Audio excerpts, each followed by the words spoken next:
Hello students and welcome to another session of my online biology classes which is called Biology Simplified. मैं हूं doctor Shyamala Shah और मेरी details आपको दिख रहे हैं स्क्रीन पर. स्टूडेंट्स हम लोगों ने 11th स्टैंडर्ड के स्टेट टेक्स्ट बुक का plant tissues and anatomy part 7 जो है ये चल रहा है. ओके जो स्टूडेंट्स अभी अभी नए नए स्टार्ट हुए हैं मेरे साथ में, प्रीवियस सारे वीडियोस आपको मेरे चैनल पर मिल जाएंगे. Thank you very much to all दो स्टूडेंट्स जो कंटिन्यूअसली मुझे सब्सक्राइब कर रहे हैं, शेयर कर रहे हैं. वीडियोस अगर आपको अच्छे लगते हैं तो प्लीज़ इनको लाइक शेयर एंड सब्सक्राइब करना मत भूलिएगा.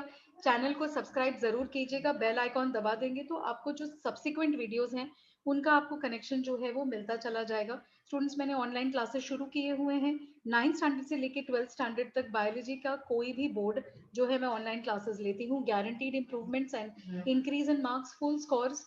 ओके ये मेरा अच्छा खासा जो है रिजल्ट रहा है. मैं 20 ईयर्स से पढ़ा रही हूँ biology, even for NEET.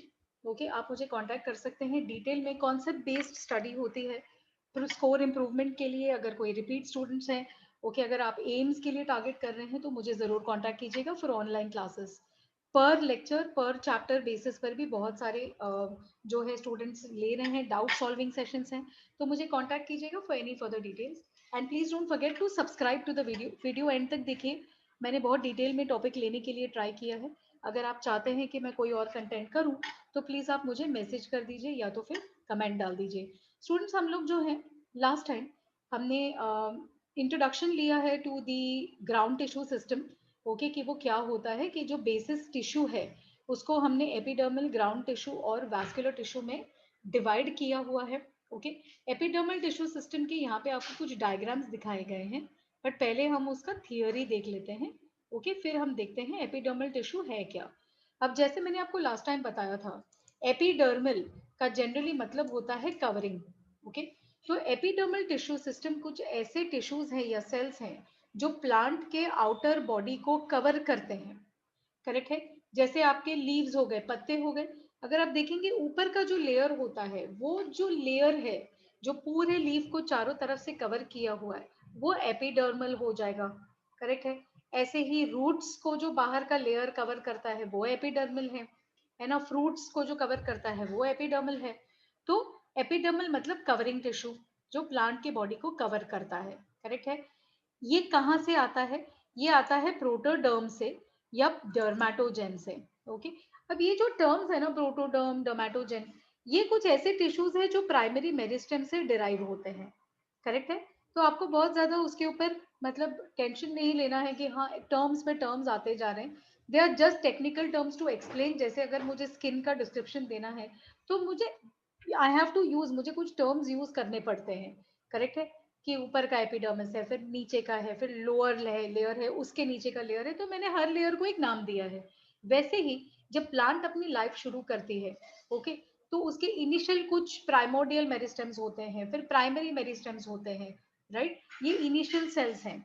In sales से फिर और सेल्स जो है ये डिराइव होते हैं. तो जिस सेल से एपिडर्मिस या कवरिंग जो है वो डिराइव होती है उस सेल को हमने नाम दे दिया है प्रोटोडर्म लेयर या डर्मेटोजेन लेयर. करेक्ट. डर्मा मतलब स्किन या कवरिंग.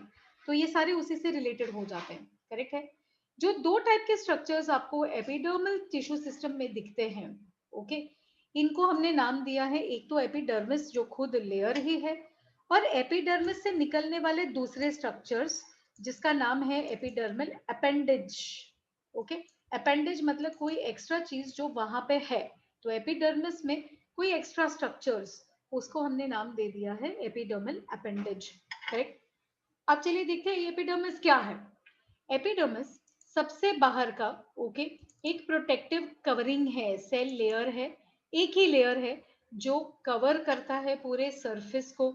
और कैसे रहेगा कि ये सेल्स की अरेंजमेंट है ना, जैसे छोटे छोटे ब्रिक्स हैं, ईंट हैं लगे हुए बाजू बाजू में बिल्कुल टाइट. करेक्ट है. इतने कॉम्पैक्टली और टाइटली अरेंजमेंट रहेगी कि intercellular spaces will not be there. Okay कोई स्पेस नहीं रहेगी, बिल्कुल कॉम्पैक्ट अरेंजमेंट रहेगा. ऑब्वियसली आप सोच के देखिए बाहर की जो कवरिंग है उसका काम प्रोटेक्ट करना है ना. तो अगर बहुत सारे गैप्स रहेंगे तो कोई भी थिंग अंदर आएगी, बाहर जाएगी, डैमेज करेगी. तो ऑब्वियसली प्रोटेक्शन बनाए रखने के लिए आपको स्पेसेस जो है इनको नहीं अलाउ करना है, आपको निकाल देना है. करेक्ट है. अब सेल्स में ओके, क्योंकि ये जिंदा सेल्स हैं, इसमें एक सेंट्रल और बिल्कुल लार्ज वैक्यूल रहेगा, बहुत बड़ा। साइटोप्लाज्म पतला रहेगा, सो साइटोप्लाज्म है लेकिन वो बहुत थिन रहेगा, करेक्ट है। और न्यूक्लियस भी उसकी प्रेजेंट रहेगी, सो ऑब्वियसली ये लिविंग सेल्स हैं जो आपके एपिडर्मिस के सेल्स हैं। अब एपिडर्मिस के बाहरी साइड पर या बाहरी सतह पर आप कभी कभी देखेंगे, जैसे अगर आपने कोई पत्ता अपने हाथ में ले लिया है ना, जो उसका ऊपर का सरफेस है ना, जो सन को एक्सपोज रहता है, आप देखिए उसको थोड़ा सा चमकेगा, शाइनिंग रहेगी उसमें, है ना। तो वो जो चमकदार चीज है वो क्या है, वो एक वैक्सी मोम जैसा थिक लेयर होता है। ओके, मोम जैसा एक थिक लेयर होता है जिसको हम लोग ने नाम दे दिया है क्यूटिकल। क्या नाम दिया है, क्यूटिकल। ओके, क्यूटिकल जो है ये एक सतह है या एक लेयर है जो एपिडर्मिस के सेल्स खुद ही बनाते हैं। ओके, तो ये जो एपिडर्मिस के सेल्स है ना बाहर, ये क्या करते हैं, अपने ही लाइफ प्रोसेस से अपने बाहर एक लेयर बना लेते हैं जो शाइन होता है, थिक होता है, और इसका नाम होता है क्यूटिकल। क्यूटिकल जो है, इसमें एक स्पेशल तरीके का जो मॉलिक्यूल होता है विच इज कॉल्ड क्यूटिन, और ये क्यूटिन लेयर शाइनी होता है। वैक्सी होने के कारण क्या है कि पानी का जो लॉस है, पानी वहां से इवेपोरेट नहीं हो सकेगा। जब तक कि क्यूटिकल की लेयर बनी हुई रहती है, पानी वहां से इवेपोरेट होके बाहर नहीं निकल सकता। तो क्या होता है, मतलब इसका कि प्लांट जो है ये जब एक्सपोज रहती है सनलाइट को, कि बहुत हवा चलती रहती है, तो चांसेस है कि वो बिल्कुल ड्राई हो जाएगा ना, पानी सारा चला जाएगा। तो जब ये लीव्स को आपने या स्टेम को आपने एक वैक्सी कोटिंग दे दिया है जिसके थ्रू पानी बहुत जल्दी आसानी से आ जा नहीं सकता, तो क्या हो गया, प्लांट के अंदर का पानी अंदर ही रहेगा, वाटर की लॉस जो है बच जाएगी, डिहाइड्रेशन नहीं होगा और प्लांट सूखेगा नहीं, है ना। तो ये हो गया एक्सप्लेनेशन एपिडर्मिस का और क्यूटिकल के प्रेजेंस का। ठीक है, अब क्यूटिकल के ऊपर या एपिडर्मिस रादर एपिडर्मिस के ऊपर कभी कभी हेयर लाइक स्ट्रक्चर्स होते हैं, बाल के जैसे छोटे छोटे स्ट्रक्चर्स। ओके, तो रूट एपिडर्मिस अगर है, जैसे अगर प्लांट का रूट है, ओके, उसके ऊपर अगर आपको बाल जैसा स्ट्रक्चर मिलता है तो हम उसको बोलते हैं रूट हेयर, करेक्ट। अब ये रूट हेयर्स क्या हैं, ये सिंगल सेल्यूलर स्ट्रक्चर्स हैं जो एपिडर्मिस का ही सेल होता है ना, एपिडर्मिस लेयर का जो सेल है वो ही लंबा हो जाता है बिल्कुल बाल जैसे वन साइड से, ओके, एलोंगेट हो जाता है। और इसका काम क्या होता है, रूट के हेयर्स, ओके, सैप को सॉइल में से अब्सॉर्ब या पिकअप करने का काम करते हैं। सैप क्या था, अगेन मैं आपको बताऊंगी, पहले भी बताया है, पानी के अंदर जो एक लिक्विड बन जाता है, पानी प्लस मिनरल्स प्लस छोटे छोटे ऑर्गेनिक, बिल्कुल छोटे से मॉलिक्यूल्स, बड़े वाले नहीं, बड़े ऑर्गेनिक मॉलिक्यूल्स ऐसे डायरेक्ट अब्सॉर्ब नहीं होते, पर छोटे छोटे जो मॉलिक्यूल्स हैं पानी में घुल जाते हैं, और रूट के आजू बाजू की जो मिट्टी है, जो सॉइल है, वहां के पानी में घुला हुआ ये सारा पूरा जो मिश्रण है, ये इसको जब हम एक्सेप्ट करते हैं तो इसको हमने नाम दे दिया है सैप, करेक्ट है। तो SAP is water plus minerals plus छोटे छोटे दूसरे ऑर्गेनिक मटेरियल्स जो घुल के डायरेक्ट रूट से अब्सॉर्ब हो सकते, ये सारा मिश्रण सैप हो गया, करेक्ट है। अब स्टेम में कभी कभी आप देखेंगे कि कोई प्लांट है तो उसकी जो स्टेम होती है ना, जो ग्रीन पार्ट रहती है, उसके ऊपर थोड़े थोड़े बाल जैसे स्ट्रक्चर्स रहते हैं। तो जब ये स्टेम है तो स्टेम के बालों को हमने नाम दे दिया है ट्राइकोम। रूट के बाल रूट हेयर्स, स्टेम के बाल ट्राइकोम। स्पेलिंग देखिए, ओके, स्पेलिंग में मिस्टेक मत कीजिएगा, बी वेरी केयरफुल। अब ये जो ट्राइकोम्स हैं ये सिंगल सेल्यूलर नहीं होते, मल्टी सेल्यूलर होते हैं। तो देखिए रूट हेयर और ट्राइकोम के बीच की डिस्टिंक्शन आपको कई बार नीट टाइप के क्वेश्चंस में मिल जाता है। तो स्टेम के ऊपर का जो बाल है ये मल्टी सेल्यूलर है, रूट के ऊपर का जो बाल है वो यूनिसेल्यूलर है। ओके, स्टेम के बाल ब्रांच्ड भी रहेंगे क्योंकि मल्टी सेल्यूलर है तो ब्रांचिंग दिखाना पॉसिबल है। ओके, कभी कभी अनब्रांच भी रहते हैं, ये बहुत कड़क भी हो सकते हैं, कभी कभी बहुत सॉफ्ट भी हो सकते हैं, कभी कभी ये सेक्रीटरी होते हैं। सेक्रीटरी मतलब रिलेटेड टू सिक्रीशन, मतलब कोई चीज जो है बाहर निकालना, जैसे कोई लिक्विड हो गया या गम हो गया। तो हो सकता है कभी कभी प्लांट के ऊपरी सतह का जो बाल रहता है ना, वो चीजों को सिक्रीट करता है, बाहर फेंकता है। पर ये सब चीजों से प्लांट का जो पानी का लॉस होता है वो स्टॉप होता है, करेक्ट है। तो जैसे कि मैंने आपको बताया है पहले भी कि प्लांट्स जो है ओपन में लाइफ जीते हैं, एक्सपोज रहते हैं सनलाइट को, एयर को, और कभी कभी बहुत ज्यादा ड्राइनेस हो जाती है उनके अंदर। तो प्लांट अब उठ के कहीं चला तो नहीं जा सकता क्योंकि यहाँ बहुत गर्मी लग रही है, कहीं और चला जाता हूँ, है ना। तो प्लांट क्या करता है, वो अपने पूरे सरफेस पे बालों का प्रयोग करता है। जहां जहां हेयर्स लाइक सब्सटेंसेस रहेंगे या स्ट्रक्चर्स रहेंगे, वहां पे पानी का लॉस रोका जा सकता है, या तो एक्स्ट्रा पानी सिक्रीट करके, ओके, या तो पानी के ऊपर लेयर बनाकर क्यूटिन का। तो अलग अलग तरीके से एपिडर्मल लेयर जो है प्लांट को नॉट ओनली प्रोटेक्ट करता है, लेकिन पानी का लॉस भी वो रोकता है। करेक्ट है? Is this understood? So transpirational loss, पानी का लॉस जो ट्रांसपिरेशन के थ्रू होता है, उसको स्टॉप किया जाता है। ऑलराइट, ट्रांसपिरेशन का क्या मतलब है स्टूडेंट्स, आपने लोअर क्लासेस में पढ़ा होगा। जब प्लांट लीफ या स्टेम से पानी को खोता है वेपर फॉर्म में, ओके, लिक्विड फॉर्म में नहीं, अगर वेपर के फॉर्म में प्लांट के ऊपरी हिस्सों से पानी का लॉस होता है, तो उस प्रोसेस को हम ट्रांसपिरेशन बोलते हैं। करेक्ट? तो एपिडर्मल लेयर, क्यूटिकल और हेयर, ये कुछ ऐसे स्ट्रक्चर्स हैं जो प्रोटेक्ट करते हैं प्लांट को और ट्रांसपिरेशन के द्वारा पानी के लॉस को कम करते हैं। राइट? अब देखिए, एपिडर्मल सेल्स में छोटे छोटे, है ना, गैप्स बने हुए रहते हैं, जैसे कि छोटे दरवाजे हों, गेट्स के जैसे। अब ये गेट्स को हमने नाम दे दिया है स्टोमा या स्टोमाटा। स्टोमाटा आपने सुना होगा, करेक्ट है? तो स्टोमा जो है, इनके आजू बाजू में स्पेशल मॉडिफाइड सेल्स होते हैं जिनका नाम होता है गार्ड सेल्स। अब ये गार्ड सेल अलग अलग शेप में आते हैं, कभी कभी किडनी शेप में है, कभी कभी डम्बल शेप में है। किडनी शेप आपको डाइकोटिलेडोनस प्लांट्स में डाइकॉट्स, और डम्बल शेप आपको मोनोकोटिलेडोनस प्लांट्स में मोनोकॉट्स में मिलेंगे। करेक्ट है? स्ट्रक्चर के लिए आप प्रीवियस चैप्टर्स जो है उनको स्टडी कीजिए, what is dicot, what is monocot. Okay, अब ये स्टोमाटा जो है, पूरा इनको एक साथ में गार्ड सेल्स, ओके, प्लस जो होल्स हैं, गैप्स हैं, उनको एक साथ में हम स्टोमाटा बोलते हैं।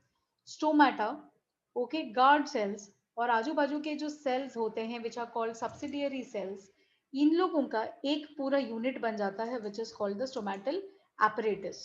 ओके, अब ये जो है, इसको हम जरा डायग्रामेटिकली देख लेते हैं। ओके, तो ये देखिए, ये एपिडर्मल टिश्यू सिस्टम 8.10 पहले कर रही हूं मैं। इसमें देखिए, दीज आर द सेल्स, ये जो सेल्स है ना, ये इस तरीके की जो सेल्स हैं, ये एपिडर्मल सेल्स हैं। देखिए आपस में बिल्कुल टाइटली पैक्ड है। Okay, there are no gaps, right? ये वॉल्स हैं, करेक्ट है? अब इसके ऊपर एक थिक लेयर है, this is called the waxy layer. So you will have the waxy layer here, correct? Cuticle है, ये देखिए, ये थिक ब्लैक कलर का है ना, तो एक वैक्सी लेयर, एक क्यूटिकल लेयर। ओके, छोटे छोटे पेग लाइक स्ट्रक्चर बने हुए रहते हैं which are called cuticular pegs. इनका सबका अलग अलग फंक्शन है, आपको डिटेल में नहीं जाना है, जस्ट क्योंकि डायग्रामेटिक है तो आपको पता होना चाहिए कि एक छोटा सा यहाँ पे पेग लाइक स्ट्रक्चर रहता है। ओके, जब भी हम नीट रिलेटेड क्लास करेंगे तो वहां पे we will see the function of the cuticular peg. Okay, उसको मैं अभी नहीं करूंगी, हम नीट टॉपिक में जब जाएंगे तभी करेंगे। ओके, ये वॉल है, एंटी क्लीनर वॉल। इसका भी मतलब मैं नीट के वक्त समझाऊंगी क्योंकि यहाँ पे आपको ओनली डायग्रामेटिक में उन्होंने एक्सप्लेन किया हुआ है, इसका कॉन्सेप्ट थोड़ा बड़ा है। Periclinal, anticlinal, there are certain division planes, कैसे माइटोसिस होता है उस बेसिस पे ये सब डिसाइड होता है। अभी के लिए ओके, आप जस्ट इस टर्म को समझ के लीजिए। ओके, और ये हो गए आपके एपिडर्मल सेल्स। तो जब भी आप एपिडर्मल टिश्यू की बात करते हैं, फिर वो चाहे लीफ के ऊपर हो या वो स्टेम पे हो या रूट पे हो, लगभग स्ट्रक्चर सिमिलर रहेगी। ओनली थिंग इज डिफरेंस क्या रहेगा, रूट्स में शायद आपके क्यूटिकल्स नहीं बनेंगे क्योंकि जरूरत नहीं है, रूट ऑलरेडी सॉइल के अंदर रहती है ना। तो बहुत ज्यादा पानी से सराउंडेड रहता है, तो पानी का लॉस वहां पर होना इतना कॉमन नहीं है। वहां आपको क्यूटिकल, वैक्सीलेयर वगैरह की जरूरत नहीं है, आपके typical normal cellulosic cell wall से काम चल जाएगा। करेक्ट है? अब यहाँ पे देखिए, उन्होंने आपको स्टोमेटल अपैरेटस का अच्छा डिटेल में डायग्राम दिया है, करेक्ट है? तो ये जो ग्रीन कलर के सेल्स दिख रहे हैं आपको, ये दो, ये हो गए गार्ड सेल्स, करेक्ट है? तो यहाँ पे गार्ड सेल्स थोड़े बहुत किडनी के शेप के हैं, कभी कभी डम्बल शेप भी होते हैं। ओके, डाइकॉट्स एंड मोनोकॉट्स का डिफरेंस वो आपको पता होना चाहिए, कॉमन क्वेश्चंस है। Differentiate between dicot and monocot plants, morphology का भी क्वेश्चन है, तो इसमें बहुत सारी ये सब चीजें आ जाती हैं। ओके, तो ये हो गया गार्ड सेल। अब ये जो गैप है बीच में, ये है स्टोमेटल पोर या जो छोटा सा होल टाइप का स्ट्रक्चर है। अब गार्ड सेल में आपको बहुत ही प्रोमिनेंटली क्लियरली एक न्यूक्लियस दिख रहा है, करेक्ट है, you can see this nucleus here. अब गार्ड सेल में ना एक चीज नोटिस करने की बात है, और ये बाद में भी आपको चैप्टर में आएगा आगे, इसको मैं थोड़ा सा एनलार्ज कर देती हूँ सो दैट आपको क्लियरली दिखाई दे। ओके, ये जो गार्ड सेल का अंदर का वॉल है ना, ये अंदर का वॉल है, मतलब ये वॉल स्टोमेटल पोर को फेस कर रहा है, और ये जो वॉल है, ये मार्जिन, ये स्टोमेटल पोर के बाहर का मार्जिन है। आपको कुछ डिफरेंस दिखाई दे रहा है डायग्राम में? देखिए ये जो वॉल है ये काफी थिक है ना, और ये वॉल को थोड़ा पतला दिखाया गया है। अभी स्ट्रक्चर का बहुत बड़ा इंपॉर्टेंस है, और वो आप आगे के चैप्टर्स में करेंगे, तो जब भी आप कंटिन्यूसली वीडियोस देखेंगे आपको समझ आ जाएगा। स्ट्रक्चरली इनर वॉल जो होती है गार्ड सेल की वो काफी थिक होती है। ओके, और ये जो आउटर वॉल है ये थिन वॉल है। इसका रीजन है, और ये रीजन यही डिफरेंस है जो काम आता है जब भी प्लांट को इस स्टोमेटल पोर को ओपन रखना है या इसको बंद करना है, करेक्ट है। तो जब जब भी ट्रांसपिरेशन होता है, गैस एक्सचेंज होता है, फोटोसिंथेसिस होता है, ये सारे प्रोसेसेस में स्टोमेटा का बहुत महत्व है, और स्टोमेटा ओपनिंग एंड क्लोजिंग में एक बहुत बड़ा रोल है ये थिकनिंग की। अनइवन थिकनिंग है, मतलब ये दोनों जगह सेम नहीं है, एक जगह पे ज्यादा थिक है, एक जगह पे ज्यादा थिन है। मैकेनिज्म स्टूडेंट्स हम आगे के चैप्टर्स में करेंगे, करेक्ट है। और ये जो बाहर का लार्ज पिंक कलर का सेल दिख रहा है ये हो गए सब्सिडियरी सेल्स, करेक्ट है। अभी आपको क्या समझना है, ये जो गार्ड सेल्स हैं, ओके, ये एपिडर्मिस का ही एक हिस्सा है। व्हाट डिड आई से, गार्ड सेल्स एपिडर्मिस का ही एक हिस्सा है, क्योंकि ये एपिडर्मल सेल्स के बीच बीच में आपको स्पेशली स्टोमेटल ओपनिंग्स और पोर्स जो हैं वो मिलते हैं। देयरफॉर मैं ये बोल सकती हूँ कि गार्ड सेल जो है एक तरीके का मॉडिफाइड एपिडर्मल सेल है। ओके, गार्ड सेल एक तरीके का मॉडिफाइड एपिडर्मल सेल है। सो आई होप कि यहाँ तक की स्ट्रक्चर जो है आपका क्लियर है। ओके, इस लास्ट पार्ट को हम अभी कंप्लीट कर देते हैं। जो हमने यहाँ पे किया था, हम क्या डिस्कस कर रहे थे, हम ये डिस्कस कर रहे थे कि स्टोमाटा में स्टोमा होता है जो होल है, गार्ड सेल होता है सब्सिडियरी सेल्स है, ये हमने अभी अभी देखा है ना। अब स्टोमाटा को सब्सिडियरी सेल जो है वो एडिशनल प्रोटेक्शन देती है, करेक्ट। गार्ड सेल के अंदर, गार्ड सेल के अंदर क्लोरोप्लास्ट है, और इसीलिए guard cell photosynthesis carry out कर सकता है।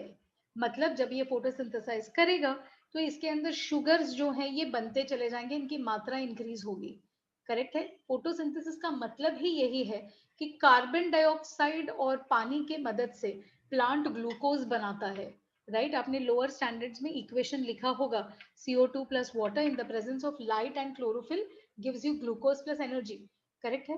तो ये जो है ये प्रोसेस है CO2 को कन्वर्ट करना शुगर में, ये फोटोसिंथेटिक प्रोसेस है, और क्लोरोप्लास्ट के मदद से होता है। Guard cells photosynthesise carry out करते हैं, विच मीन्स गार्ड सेल्स में जब जब भी फोटोसिंथेसिस होगा उस टाइम पर शुगर्स बनेंगे, और जब शुगर्स बनेंगे वो पानी में घुलेंगे, और वो गार्ड सेल के अंदर के प्रेशर को बढ़ाएंगे। सेल के अंदर के लिक्विड प्रेशर को नाम देते हैं टर्गर प्रेशर। स्टूडेंट्स ये सारे कंसेप्ट आगे के चैप्टर्स में आने वाले हैं, तो बहुत ध्यान से आपको पिकअप करना है कि इनका मतलब क्या है। जब भी सेल के अंदर कोई चीज घुलती है, जैसे शुगर हो गया, सॉल्ट हो गए, आयंस है, मात्रा बढ़ गई, तो उसके अंदर का लिक्विड प्रेशर भी बढ़ेगा, और वो लिक्विड प्रेशर को हम नाम देते हैं टर्गर प्रेशर। जब टर्गर प्रेशर इंक्रीज होती है, ओके, उस टाइम पे सेल्स के पोर ओपन हो जाते हैं, और जब वो कम होता है तो वो बंद हो जाते हैं। तो गार्ड सेल के अंदर के स्ट्रक्चर्स, सेल वॉल की थिकनिंग एक जगह पे ज्यादा एक जगह पे कम।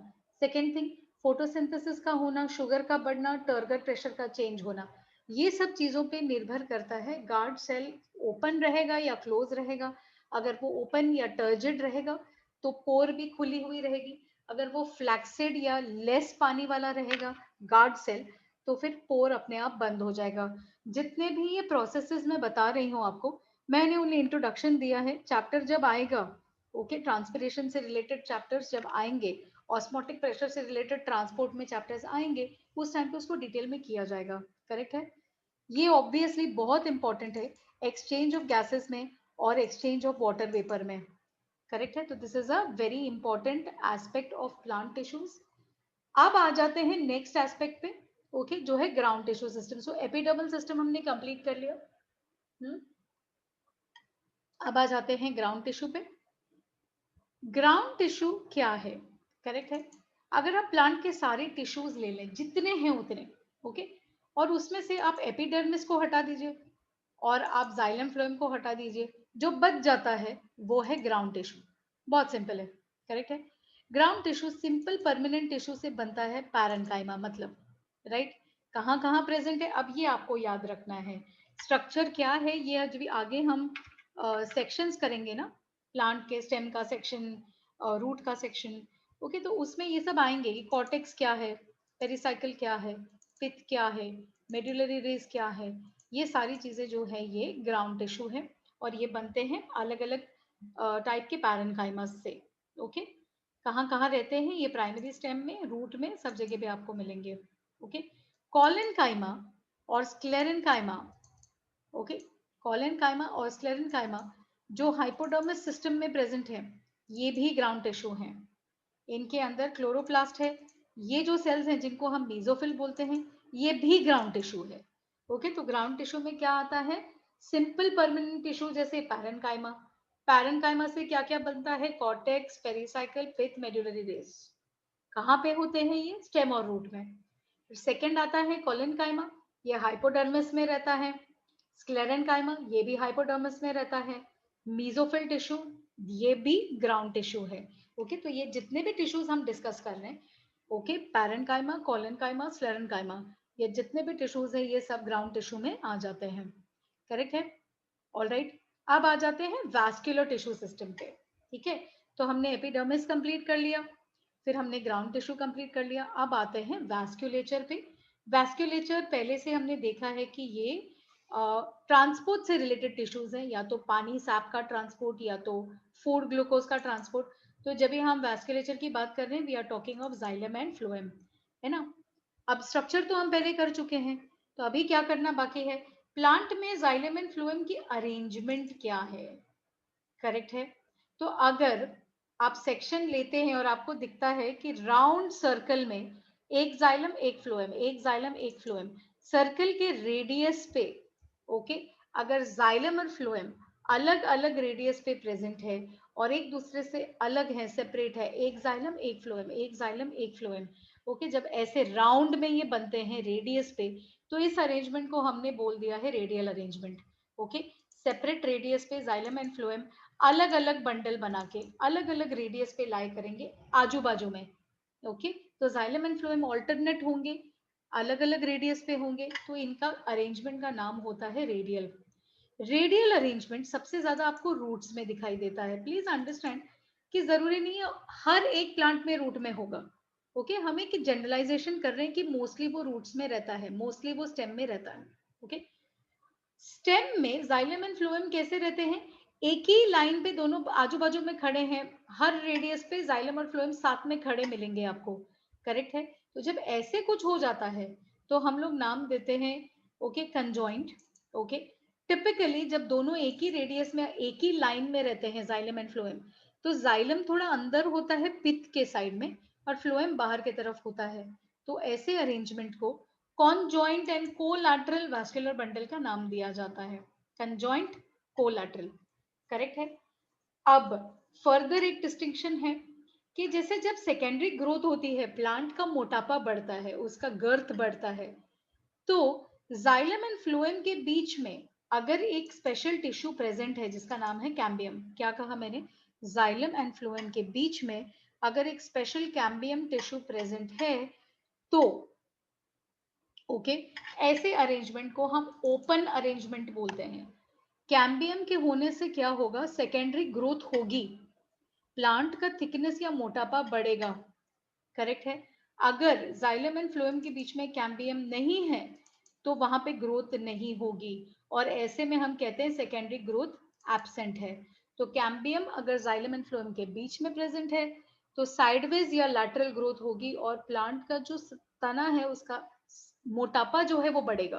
This is known as open type of growth या सेकेंडरी ग्रोथ इज प्रेजेंट।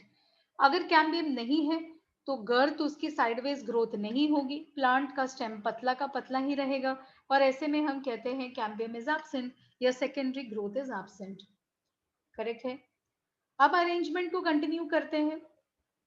अगर फ्लोएम जाइलम के दोनों साइड में प्रेजेंट है और बीच में कैम्बियम भी प्रेजेंट है, ओके, तो जाइलम बीच में है, फ्लोएम दोनों बाजू में है, और जाइलम एंड फ्लोएम के बीच में कैम्बियम भी है, सैंडविच टाइप का एक स्ट्रक्चर हो जाता है। इसको हम बोलते हैं बाइकोलैटरल वास्कुलर बंडल। ओके, बाइकोलैटरल टर्म्स जो हैं थोड़े से बड़े लगते हैं, लेकिन अंडरस्टैंडिंग में बहुत इजी है। एक्चुअली इतना कुछ डिफिकल्ट भी नहीं है। देखिए इन्होंने बताया है इसको, ये जो पार्ट है ये फ्लोएम है, ये छोटे छोटे जो सर्कल्स दिख रहे हैं ये जाइलम है ना। अगर फ्लोएम एंड जाइलम के बीच में ये लाइन दिख रही है, ये कैम्बियम प्रेजेंट है, तो ये क्या हुआ? Okay, these are open types of structures. Correct. तो ये क्लोज्ड कोलैटरल है, यहाँ पे बीच में कैम्बियम नहीं है, यहाँ पे कैम्बियम है, तो ये कोलैटरल एंड ओपन है। करेक्ट है। बाइकोलैटरल का क्या मतलब है? देखिए दोनों साइड पे फ्लोएम होगा, बाहर भी फ्लोएम, अंदर भी फ्लोएम, बीच में जाइलम छोटे छोटे गोल, और दोनों साइड पे कैम्बियम, है ना। तो ये क्या है? बाइकोलैटरल है। अगर कैम्बियम है तो ग्रोथ टाइप ओपन है। ओपन क्यों बोलते हैं? Open to secondary growth, plant का थिकनेस जो है, मोटापा जो है वो बढ़ेगा, है ना। ये इजी है समझना। ओके, तो ये जो बाइकोलैटरल टाइप का स्ट्रक्चर है, ये कुकुरबिटासिए फैमिली का फीचर है। ठीक है। कभी कभी क्या होता है, एक वैस्कुलर बंडल पूरी तरीके से दूसरे को सर्कल कर देता है। ओके, तो एक पूरा बाहर रहेगा, एक अंदर रहेगा, इसको बोलते हैं कॉन्सेंट्रिक। कॉन्सेंट्रिक समझते हो? एक गोलाकार के अंदर दूसरा गोलाकार। करेक्ट है। तो यहाँ पे देखिए बहुत इजी है देखना, सी दिस अरेंजमेंट। एक बाहर का सर्कल है और अंदर का सर्कल पूरा कवर किया हुआ है। ओके, अब ये दो तरीके का हो सकता है, या तो जाइलम बिल्कुल अंदर है और फ्लोएम ने बाहर से कवर किया है। अगर जाइलम अंदर है तो सेंटर में हेड्रोम है ना, जाइलम का दूसरा नाम हेड्रोम था, तो इट बिकम्स हेड्रोसेंट्रिक। करेक्ट। अगर फ्लोएम सेंटर में है तो फ्लोएम का दूसरा नाम फ्लो लेप्टोम है, तो इट बिकम्स लेप्टोसेंट्रिक। करेक्ट है। तो ये जो है ये कॉन्सेंट्रिक वास्कुलेचर है, फ्लोएम के अंदर जाइलम या जाइलम के अंदर फ्लोएम। करेक्ट है। दूसरा अरेंजमेंट रेडियल, जो हमने पहले भी देखा है, रेडियल में एक रेडियस पे जाइलम, दूसरे रेडियस पे फ्लोएम, फिर जाइलम, फिर फ्लोएम, फिर जाइलम, फिर फ्लोएम। दिख रहा है? अलग अलग रेडियस पे अलग अलग, so this is known as radial type of arrangement. Okay, तो ये हमने देख लिया है। लेप्टोसेंट्रिक अगर फ्लोएम जो है सेंटर में है, हाइड्रोसेंट्रिक अगर जाइलम सेंटर में है। करेक्ट है। जब एक कॉम्प्लेक्स टिश्यू दोनों साइड पर प्रेजेंट हो तो इसको हम बोलते हैं एम्फीथ्रिबल। मतलब क्या? जाइलम फ्लोएम पे दोनों तरफ से है, दोनों हाईली कवर्ड है, ये थोड़ा सा कॉम्प्लिकेटेड कॉन्सेप्ट है। ओके, और एम्फीवैसल अगर बीच में फ्लोएम है और जाइलम दोनों तरफ प्रेजेंट है, not only on one side. Correct है। तो एम्फीक्रिबल एंड एम्फीवैसल, इसको हम अगेन डिटेल में तब करेंगे जब भी हम नीट पॉइंट ऑफ व्यू से कर रहे हैं। फिलहाल आप ओनली कॉन्सेप्चुअल अंडरस्टैंडिंग पे, स्पेलिंग्स पे, ओके, और नेम्स पे ध्यान दीजिए, so that from the point of view of writing question answers in your exam, या तो फिर अगर आपको एक मल्टीपल चॉइस या ट्रू और फॉल्स दिया जाए तो आपको इमीडिएटली आंसर आ जाना चाहिए। करेक्ट है। पहले आप इसको सिंपल तरीके से करेंगे, बाद में हम इसको नीट पॉइंट ऑफ व्यू से अलग से लेक्चर्स में देखेंगे। Okay, so I am going to end this video here. Thank you very much students. Okay, I would again request you कि please like share and subscribe करना मत भूलिए, अपने फ्रेंड्स के साथ भी शेयर कीजिए। लाइक आई सेड, मैं क्लासेस भी कंडक्ट करती हूँ, 9 से लेके 12 तक के सारे क्लासेस बायो के लिए अवेलेबल हैं। इम्प्रूवमेंट इन नीट का guaranteed improvement score, good score. Okay, 11th हो या 12th हो, IGCSE all kinds of boards के लिए बायोलॉजी के ट्यूशंस ऑलरेडी स्टार्ट हो चुके हैं। ओके, पर लेक्चर बेसिस भी है और डाउट सॉल्विंग सेशंस भी अलग से होते हैं, तो आप मुझे कांटेक्ट कर सकते हैं for any of these. Okay, thank you very much.